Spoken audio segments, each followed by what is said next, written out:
요한계시록 6장 1절부터 17절까지의 말씀을 함께 교독합니다. 요한계시록 6장 1절. 내가 보매 어린 양이 7인 중에 하나를 떼시는데 그때 내가 들으니 내 생물 중에 하나가 우레소리같이 말하되 오라 하기로, 이에 내가 보니 흰 말이 있는데 그 탄 자가 활을 가졌고 면류관을 받고 나아가서 이기고 또 이기려고 하더라. 둘째 인을 떼실 때에 내가 들으니 둘째 생물이 말하되 오라 하니, 이에 다른 붉은 말이 나오더라. 그 탄 자가 허락을 받아 땅에서 화평을 제하여 버리며 서로 죽이게 하고 또 큰 칼을 받았더라. 셋째 인을 떼실 때에 내가 들으니 셋째 생물이 말하되 오라 하기로, 내가 보니 검은 말이 나오는데 그 탄 자가 손에 저울을 가졌더라. 내가 내 생물 사이에로부터 나는 듯한 음성을 들으니 이르되 한 데나리온의 밀 안 되요 한 데나리온의 보리 석대로다. 또 감람류와 포도주는 애치지 말라 하더라. 넷째 인을 떼실 때에는 내가 넷째 생물의 음성을 들으니 말하되 오라 하기로, 내가 봄에 청황색 말이 나오는데 그 탄자의 이름은 사망이니 음부가 그 뒤를 따르더라. 그들이 땅 4분의 1의 권세를 얻어 검과 흉년과 사망과 땅의 짐승들로서 죽이더라. 다섯째 인을 떼실 때 내가 보니 하나님의 말씀과 그들이 가진 증거로 말미암아 죽임을 당한 영혼들이 제단 아래에 있어 큰 소리로 불러 이르되 거룩하고 참되신 대주제여, 땅에 거하는 자들을 심판하여 우리 피를 갚아주지 아니하시기를 어느 때까지 하시려 하나이까 하니, 각각 그들에게 흰 두루마기를 주시며 이르시되 아직 잠시 동안 쉬되 그들의 동무 종들과 형제들도 자기처럼 죽임을 당하여 그 수가 차기까지 하라 하시더라.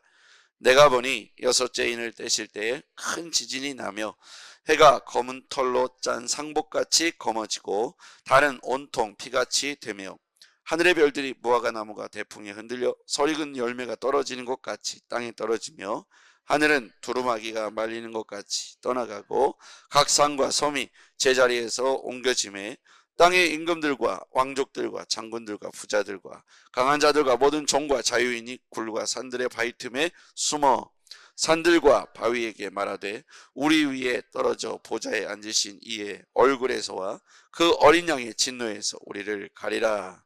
함께요. 그들의 진노의 큰 날이 이르렀으니 누가 능히 서리요 하더라. 아멘. 네. 지금 요한계시록의 내용을 우리가 보고 있는데 소아시아 7교회에게 편지를 썼던 편지의 내용의 핵심은 내가 안다는 거였죠. 자, 7교회, 이렇게 상징적인 숫자, 상징적인 단어가 요한계시록에는 많이 등장하죠. 어제 그제 이렇게 말씀을 보면 4장 5장의 내용은 뭐냐면 하늘에서의 예배에 대해서 말하고 있습니다. 그런데 보좌에 앉으신 이가 등장하시는데 전능하신 하나님이시죠. 어린 양이 등장하는데 예수 그리스도입니다. 7인이 있습니다. 7촛대가 있고요. 7별이 있고, 이렇게 7이라는 단어가 등장하는데 완전수, 완전하신 하나님이란 뜻이 있다고 했습니다. 오늘은 그 7인이 도장이 있는데 그것을 봉인, 해제하는데, 이것은 하나님께서 비밀을 갖고 계신데, 이 비밀은 뭐냐면 하나님께서 이 땅을 향한 계획, 심판 계획, 이런 것들에 대한 계획이 봉인되어 있는데 이 봉인을 해제할 수 있는 사람은 유일하게 예수 그리스도밖에 없다. 그래서 예수 그리스도께서 오늘 어린 양으로 등장하신 예수님께서 오늘 첫 번째 인을 떼시는 장면이 나옵니다. 1절. 내가 보매 어린 양이 7인 중에 하나를 떼시는데 그때 내가 들으니 내 생물 중에 하나가 우리소리같이 말하되 오라 하기로, 내가 보니 흰 말이 있는데 그 탄 자가 활을 가졌고. 자, 흰 말이 나오죠. 흰 말, 거기 한번 동그라미 쳐보시죠. 흰 말이 있는데 그 탄 자가 활을 가졌습니다. 면류관을 받고 나아가서 이기고 또 이기려고 하더라. 그래서 첫 번째 인을 떼었더니, 이 심판의 첫 번째 인을 떼었더니 흰 말이 나와 활탄 자가 그 활을 가졌는데 이기고 이기더라. 그래서 흰 말은 승리를 상징합니다. 자, 세 번째 3절에 보면 둘째 인을 뗄 때에 둘째 생물이 말하되 오라 하기로 하니, 4절에 보니까 붉은 말이 나옵니다. 그러니까 둘째 인에는 붉은 말이 나오죠. 붉다라는 것은 전쟁을 의미하죠. 탄자가 허락을 받아 땅에서 화평을 제하여 버리고 서로 죽이게 하고 큰 칼을 받았더라. 붉은 말은 큰 칼입니다. 아까 흰 말은 이기고라는 단어와 연결이 되고요. 두 번째 이는 붉은 말이 나오는데, 이 붉은 말은 큰 칼이 나오는데 서로 죽이는 거예요. 곧 전쟁을 말합니다. 5절에 보니까 셋째 인을 떼실 때 셋째 생물이 와서 보라 그랬는데 검은 말이 나오죠. 셋째 인은 검은 말이 나옵니다. 그 탄자가 손에 아까 활을 가졌고 이번에는 저울을 가졌죠. 저울은 무게를 다는 거잖아요. 저울을 가졌더라. 내가 내 생물 사이에서 나눴다 음성을 들으니 한 데나리온에 밀 한 대, 한 데나리온에 보리 석 대, 감람류와 포도주나 해치지 말라. 이건 저울이잖아요. 물건을 다는 거잖아요. 그래서 가난한 자들은 이 물건에 달아져 있는 그 곡식을 살 수가 없을 만큼 가격이 너무나 치솟았기 때문에 이 검은 말은 저울을 가졌는데 기근을 의미합니다. 이게 이제 말세에 일어날 심판에 대한 거예요. 자, 첫 번째는 아까 뭐라 그랬죠? 흰 말이 승리, 이기고, 두 번째 말은 붉은 말인데 큰 칼을 가졌는데 전쟁을 말하고, 세 번째 인을 뗐더니 검은 말이 나오는데 손에 저울을 가졌어요. 이건 기근을 말합니다. 자, 네 번째 7절. 넷째 인을 떼실 때 넷째 생물의 음성을 들으니 말하되 오라 하기로. 내가 봄에, 좀 요한이 이제 그 봉인하는 것을 옆에서 보고 있는 겁니다. 청황색 말이 나와요. 8절 청황색 말 동그라미 쳐보시고요. 그 탄자의 이름은 사망이니 음부가 그 뒤를 따르더라. 그래서 청황색 말은 사망, 죽음을 의미하죠. 그들이 땅 4분의 1의 권세를 얻어 검과 흉년과 사망과 땅의 짐승들로서 죽이더라. 그래서 죽음, 사망을 의미하는 것이죠. 청황색 말. 자, 넷째 인까지는 이렇게 심판의 메시지를 알려줍니다. 9절에 보니까 다섯째 인을 뗍니다. 자, 이게 말세에 일어날 하나님의 심판 계획을 봉인하는 과정입니다. 그것을 환상으로 보여주는데 상징적 의미가 있습니다. 상징적 의미라는 사실을 기억해야 합니다. 이 상징의 가장 핵심은 뭐냐면 이렇게 너희들이 심판을 받아 다 멸망당할 것이다 라고 하는 핵심 메시지가 아니라, 이것은 뭐냐면 4장과 5장의 말씀을 비추어서 이 말씀을 해석해야 돼요. 4장과 5장 하늘의 천상의 예배인데, 천상의 예배 가장 중심, 가장 높은 곳에 누가 계시냐면 보좌에 하나님이 앉아 계시잖아요. 그렇죠? 그러면서 하나님이 어린 양을 통해서 이 심판 계획을 봉인하도록 하셨고, 어린 양을 통해서 봉인을 하나씩 풀어서 첫 번째 인, 두 번째 인, 세 번째, 네 번째, 다섯 번째 이렇게 보여주고 계십니다. 9절 다섯째 인을 떼실 때에 하나님의 말씀과 그들이 가진 증거로 말미암아 죽임을 당한 영혼들, 누굴 말합니까? 순교자들이 영혼들이 제단 아래에 있대요. 큰 수로 불러 이르되 거룩하고 참되신 대주제여 땅에 거하는 자들을 심판하여, 거기서부터 보면 우리 피를 갚아주지 아니하시기를 어느 때까지 하시려 하나이까. 그 영혼들이 울부짖는데 우리가 너무 억울합니다. 우리가 이렇게 하나님 말씀을 증거하다가 순교를 당했는데 우리를 이렇게 비참하게 순교한 자들에게 대해서 어느 때까지 우리가 참아야 됩니까? 하나님께서 그들을 원수 갚아주시고 복수해 주십시오.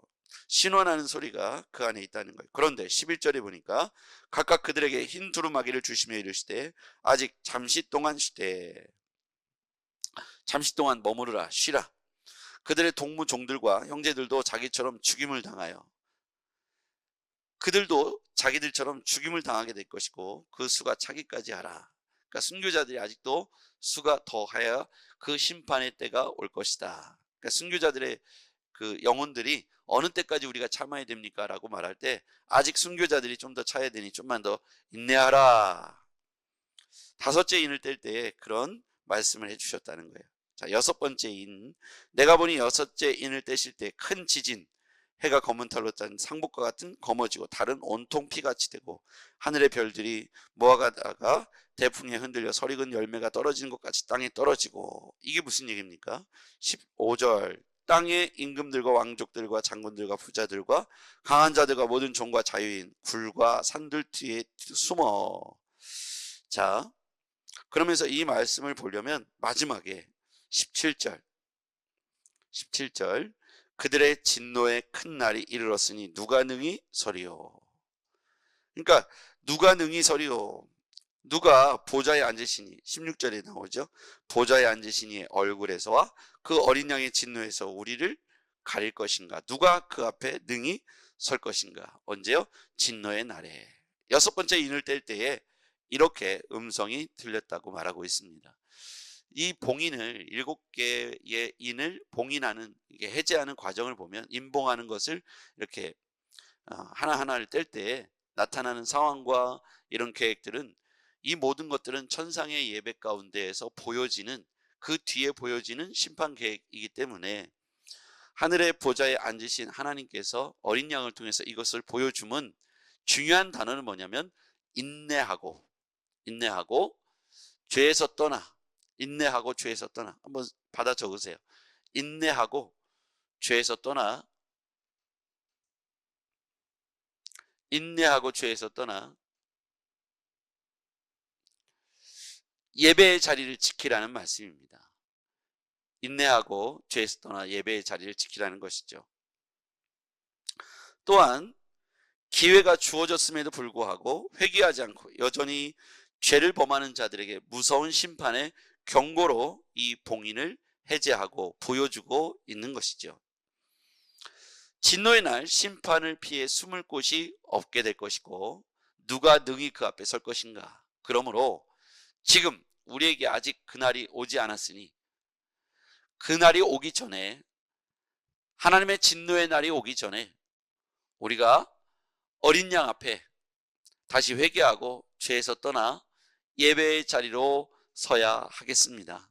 지금 이것이 1세기의 신자들에게는 인내함으로 기다릴 것을 말씀하고 있고, 21세기를 살아가는 우리들에게도 기회의 시간이 끝나가기 전에, 임박한 진노의 때에 우리가 하나님 앞에 구원을 얻을 수 있는 길은 속히 어린 양의 피, 보혈, 십자가 앞에 굴복하는 것입니다.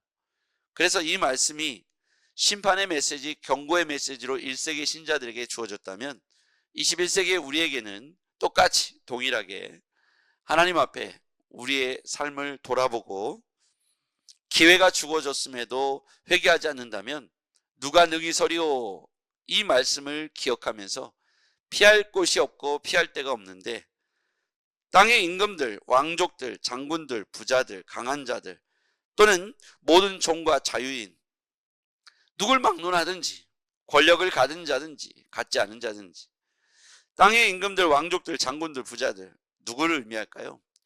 로마 시대의 권력자들, 그리고 로마 시대의 종과 자유인들, 1세기에 쓰여졌으니까요. 이들을 의미하지만 지금도 동일하죠. 우리 시대에도 여전히 누구를 막론하든, 지위 고하를 막론하고 가진 자나 부유한 자나 권세 있는 자나 권세 없는 자나 동일하게 심판의 대상이 될 수 있고, 그래서 우리는 깨어서 그분의 임박한 진노 앞에서 어린 양의 보혈로 구원 얻을 수 있는 길이 아직 소망이 남아있으니 속히 구원의 자리로 돌아와야 하겠습니다. 우리 주변에 있는 많은 사람들에게 이 구원의 복음, 그리고 심판의 경고를 알려주기를 바랍니다. 기도하겠습니다.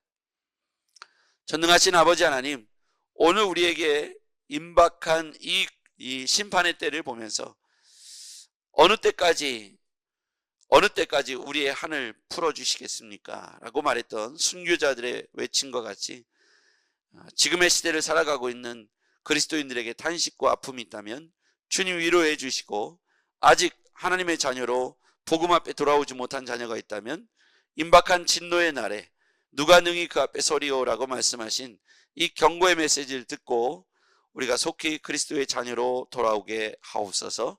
예수님의 이름으로 기도하옵나이다. 아멘.